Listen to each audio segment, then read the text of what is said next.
Hello, my name is Kiriath, and today we are going to talk about Adeptus Titanicus, because see, some of the prices have been leaked, or found, or just generally have been circulating around, and this is one of those things whereby I didn't realise why I wasn't that excited about Adeptus Titanicus until I saw how much it cost, which is a weird way to go about things, I know, but bear with me.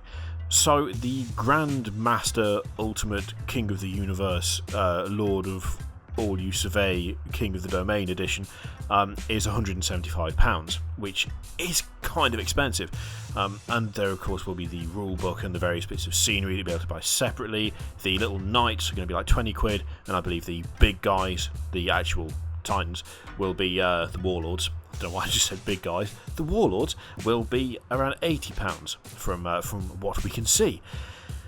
And I realised, having seen those prices, and my immediate reaction being, absolutely not, no, I do not want to buy that, that is far too expensive, what the hell? I realised why I'm just not that bothered, why I'm not that excited. And this is going to sound kind of weird, because it's going to sound like a very strange criteria for deciding what to buy. It seems very costly to me, the big Ultimate Edition, the Grand Master Edition, being £175. But when you look at things like Renegade, for instance, that's 2 Imperial Knights and a bit of scenery, that's £120, I believe. £95 is also, let's face it, quite a bit of money, and that is what a lot of the Betrayal at Calth, Burning Prospero, Forgebane, Dark Imperium, Soul Wars, all of these boxes cost that amount. 175 is obviously more than those, but why does it seem so much more? Why does it seem unacceptably high, that price? To me, it's because I realised that when I look at every other box, when I look at what can be done with every other box, I immediately go to, look at Betrayal at Calth, Burning Prospero, 2 excellent examples. That is just a box of units that you can use for multiple things. You can use them for Horus Heresy, you can use them for 40k. You can do kind of whatever you like with the stuff in that box. You can paint them all the same, you can do all of that stuff. Admittedly, yeah, you can do that with Adeptus Titanicus. But it's not quite the same because it only works for Adeptus Titanicus, and that is the reason why I realise that's why I'm just not looking forward to it that much. That's why it's not kind of getting me excited. That's why when I saw 175 quid, I was like, oh hell no, that is way too expensive. It's because all the other stuff that I've bought that have been, those box sets, those actual kind of individual boxed things, those £95 releases, they've been flexible in some way. They've been usable across at least 2 systems. The stuff that you get in those boxes can be used as either Chaos or Imperium. The Emperor's Children stuff I'm doing right now, yeah, that is 40k. It's pretty much only 40k. But some of the stuff that I'm using in it will be used in Kill Team. So there's a bit of crossover there. Depending on who you're playing against, you can use it to mess around and see, what would a force be like if I decided to build a kind of a borderline heretic actual Imperium loyal chapter, similar to the one I've got already built, but with a different focus, more troops, for instance. They are usable in different ways. It's the same thing with Forgebane. There's stuff in there that you could use for different things, and I'm not getting that sense from Adeptus Titanicus, which is what I think is killing it for me. It's also, as someone who absolutely just needs to kit bash all of the shit ever, I do not get the sense of I could take that and do whatever I like with it.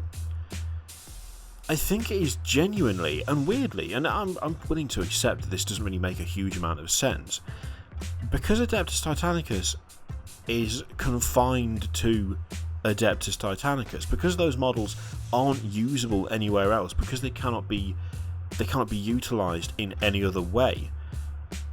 It somehow feels like the prices are too high because there isn't enough variation in what can be done. I think also there's a lack of variation in Adeptus Titanicus that is making me like, that is putting me off from it as well.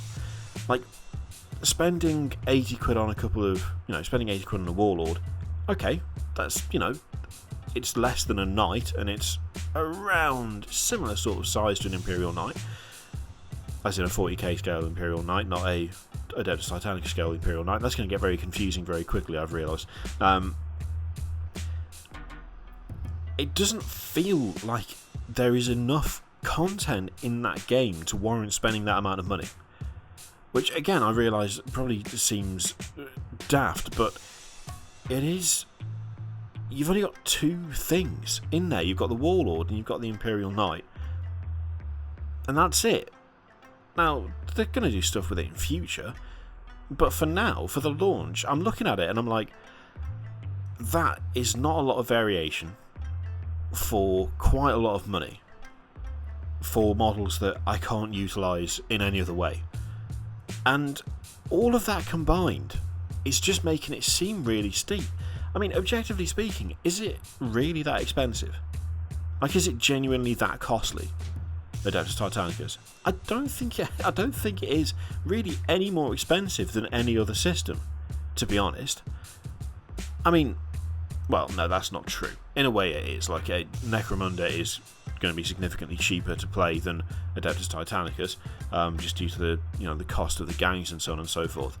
But in terms of actual Games Workshop prices, in terms of what you get for the money, it's not out in the middle of nowhere. It's not like completely out of left field. The prices aren't completely insane. They're pretty much in line with everything else that you would buy in terms of similar sizes. The scales are different, but the sizes are similar. So it's not actually, in terms of the system itself, vastly more expensive than anything else. It's just a different system.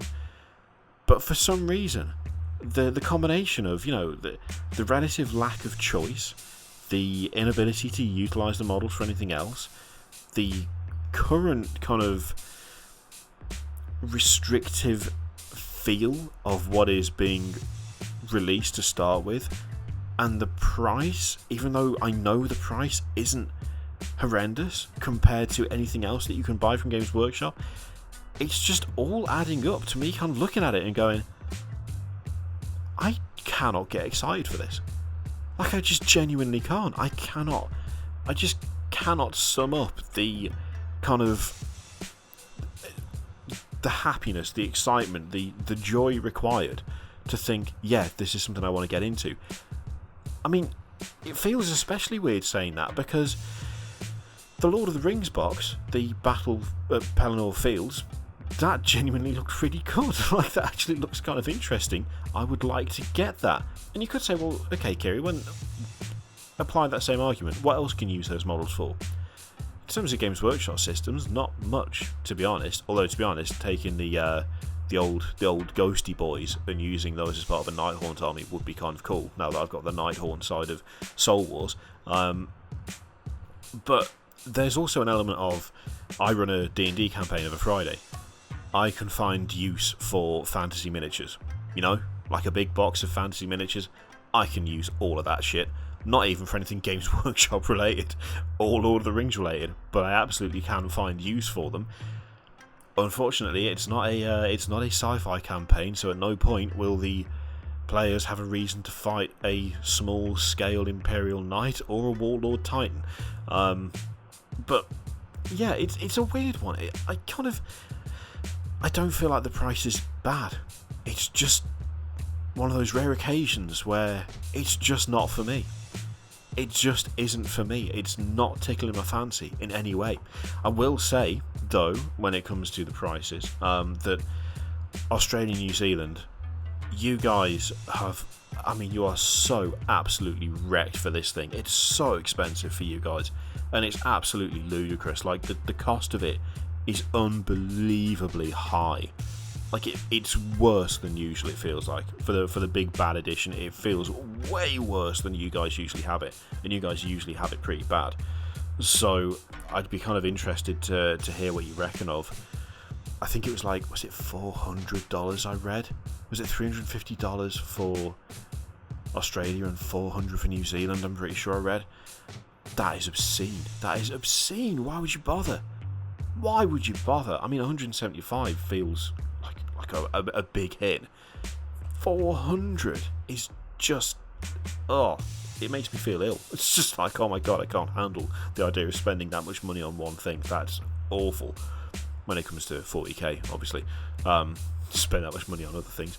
But yeah, that in that respect, maybe the price is a bit garbage. But yeah, for UK prices, I don't think it's that bad. It's just not grabbing me, is what it boils down to.